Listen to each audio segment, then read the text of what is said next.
What is going on, YouTube? Welcome back to another video on the channel, and in today's video we have your fighting recap from the weekend. So if any of you were new or returning from the weekend recap when I did everything as one, I'm trying to split it up into separate videos, make it more palatable for those interested. So in this video we will be covering the fighting that took place over the weekend. So that was Alexander Usyk versus Anthony Joshua, and then the UFC card that took place over the weekend, which was an absolute banger of a card. So without further delay, let's get into the fight breakdowns.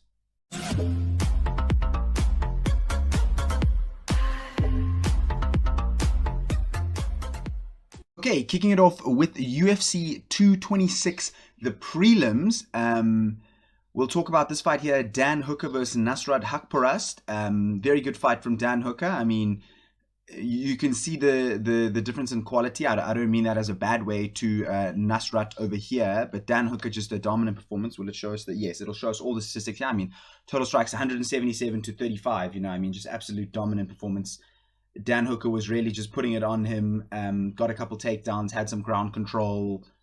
You know, he was just clearly you could see the level in fighting difference. But I mean, Nasrat, as you can see from his record, slightly newer on the scene. Dan Hooker, quite a bit of a veteran. So I mean, I'm pretty sure it was a fight done on short notice as well. I'm not too sure as to the logistics behind the fight, but I mean, very good performance from Dan Hooker. Then the main fight on the prelims was Marlon Moraes versus Merab Dvalishvili. I mean, this was an absolute classic. Classic is the word you would use. There's no one who could watch this fight and not enjoy it. Marlon Moraes in the first round just putting it on him, putting it on Merab, something different, to the point where I thought the ref was about to step in and stop the fight. Merab looked absolutely out on his feet. He was then able to get a takedown and secure, I think, the last minute or so of ground control in the first round. You know, just clearing the cobwebs, and then from the second round, he just realized that he had that dominant ground advantage. I mean, as you can see from the total strikes, I'd love to know how many of these were ground strikes. You know, total strikes 246. You know, I mean, to 34. That's you got absolutely smashed on as Marlon Moraes. I mean, good heart from Marlon to survive for as long as he did in the second round. But I mean, absolutely dominant performance from Merab. Classic of a fight, you know, in danger, able to survive, comebacks, you know, stand-up ground game. This was a very, very good fight to watch. If you haven't seen it, I would highly recommend watching the highlights or even just the full fight. It'll be under 10 minutes as the finish came 4:25 in the second round. It'll be interesting to see where Merab goes from here, because his diehard teammate Aljamain Sterling, even in the cage with him, you know, cornerman teammate, is currently the champ of the division. So even when he said, you know, who do you want after this fight? If anyone else was the champ, he'd be calling them out, but they're not. So interesting to see where he goes from here. Interesting to see what happens with the Peter Yan Aljamain Sterling rematch. But on to the main card. The main card began with Jessica Andrade versus Cynthia Calvillo. Cynthia just looked a little bit out of her depth. When girls fight Jessica Andrade, I feel like they always they get hit and they're like, oh my god, how does this girl hit so hard? She hits these other girls hit each other, and they walk through the punches, and then Jessica Andrade hits girls and they're just like, what how do you hit so hard? I mean, she's an absolute little tank destroyer in that division. Be interesting to see if she can work her way back up to the top of the division. Cynthia Calvillo now struggling versus those absolute top tier ladies. I feel like there's quite a skill gap in women's MMA between the top echelon women, as we'll see later when we talk about Valentina Shevchenko, and the group below. You know, those top tier women are just absolute assassins, and the other ladies don't seem to be too close. But on to the next fight, which was Curtis Blades versus Jairzinho Rozenstruik. Not gonna lie, I'm not the biggest fan of Jairzinho Rozenstruik. He has a very stand and look approach to the way he fights. I understand it is the heavyweight division and any of the punches can knock you out, so you're not going to be reckless gung-ho swinging in trying to get knocked out. But as a decorated kickboxer, I think Jairzinho is, he doesn't perform the way I feel he should. I feel he got very lucky in the Alistair Overeem fight to finish him right at the end after he got outclassed for, I think that was 3 rounds, or was it 5 rounds? Don't know off the top of my head, but that's one of those where if that decision goes, it wasn't a decision, it was a knockout. He caught Alistair with a good punch late in the round. But if that doesn't go that way, his career looks very different in the heavyweight division. He's been beaten by all the top guys now. So interesting to see where he goes. Same with Curtis Blades. If your name's not Francis Ngannou, he seems to have your number, but he's fought Francis now twice and just got knocked out both times. So, Curtis Blades, I think he's one of the younger oaks in that heavyweight division. So that is very exciting. He's worked on his stand-up, tremendously. He used to be a blast wrestler, would just blast in for the takedowns, constantly just looking for the aggressive takedowns. He now has much more feints, much more kicks, hands. He does look like he's rounding out into the complete fighter. So it'll be interesting to see where the rest of his heavyweight journey takes him. We then went on to a special 5-round fight between Robbie Lawler and Nick Diaz. It was the return of Nick Diaz. Seen some people saying, wasn't too happy about that. I thought it was an absolutely tremendous fight. Just two oaks, just brawling it out, just punches, a little bit of cover up here and there, but just punches in bunches. Very, very impressive performance from Robbie Lawler, in my opinion. He was taking the shots that Nick Diaz was throwing. If you've watched either of the Diaz brothers, they do fight with that slower tempo, less power, higher volume. That kind of makes sense, I guess. But you know what I mean? They don't just bombs. They're not bombs. It's just that 1, 2, 3, 4, 1, 2, 2, 1, like bang, bang, bang, bang, bang, bang, bang, bang, bang, bang, bang, bang, bang. And there looked to be a tiny point where it looked like it was getting on Robbie Lawler, but he was just able to keep Nick Diaz going backwards. He was constantly the aggressor, and then he ended up getting the finish in round 3.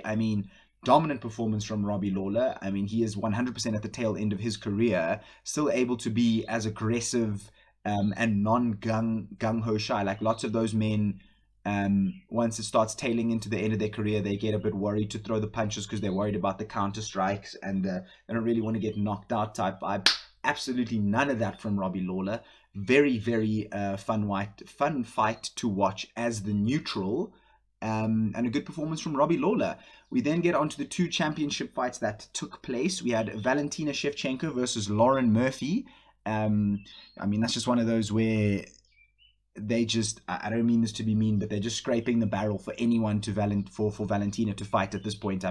Lauren Murphy had a total of 19 strikes out of 100. She only landed 19 strikes, whereas Valentina landed 132. So, 3 out of 4 takedowns, she's an absolute killer in that division. She's got everything you need. She's got the close range skills. She's got the long range skills. She can pick you off at range with the kicks and the punches. If you get up close, she's got the elbows. She's got the clinch. She's shown over the past progression of a few fights that she does have a good ground game. She can get the takedowns, can dominate, move position, not just take down, stay in guard. She take down, progress position. Absolutely dominant performance from Valentina Shevchenko. If I was a woman and I weighed 125 pounds, I would not be excited to fight her. She doesn't seem to have any faults in her game. The only time she's looked to struggle was when she was fighting upper weight class against arguably the greatest woman fighter of all time, Amanda Nunes. So, incredible performance from her again. It'll be interesting to see what her next fight looks like, because these women just seem like they're just lambs to the slaughter at this point. She just looks infinitely better. She just looks like they just don't really know what they're doing. So very impressive performance from Valentina Shevchenko. And on to the main event of the evening, which was Alexander Volkanovski taking on Brian Ortega for the UFC Featherweight Championship of the World. This was an absolute world-class fight. If you had any issues with that fight, you're probably not the most intense fight fan, because that had everything. That had, started out a little bit slow. Both men were picking their shots, 25 minutes. It might not seem like a long time if you're watching it on TV, the whole fight's done in half an hour. But when you're in there, it only takes 10 seconds for the fight to go from both men standing to someone else celebrating. So 25 minutes is a lot of 10-second allotments. You understand what I mean? So, they felt each other out, and then these boys started going for it incredibly well. There was a point in, I think it was the 3rd round, where Brian Ortega jumped on that mounted guillotine.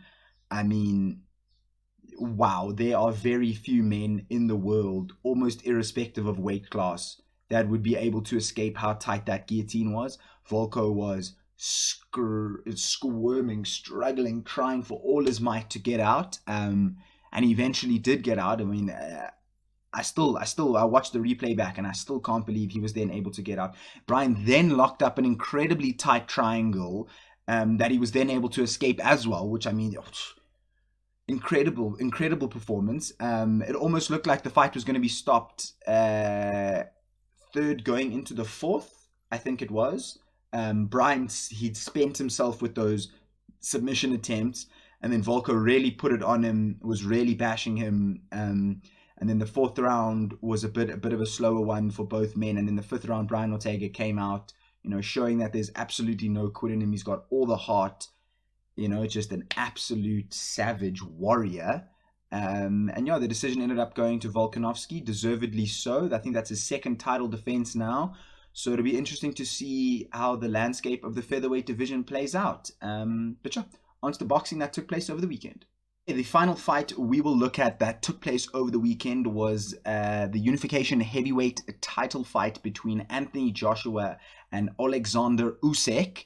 As you can see, we have the live scorecards here. I mean, Usyk taking the first 5 rounds. I mean, I've only watched the highlights. I haven't been able to watch the full fight. But I mean, it looked like Usyk put on an absolute masterclass. Just, I mean, I wouldn't have thought that Usyk coming into that would just completely outclass AJ. I mean, as you can see here, AJ out of the 12 won 3 rounds. I mean, that's, you got absolutely dominated. I mean, I heard that there were a couple times it looked close, like Usyk, if he put on a bit of pressure, would have been able to finish the fight. I definitely feel like I should have probably watched the fight a bit more before I started talking about it here like this.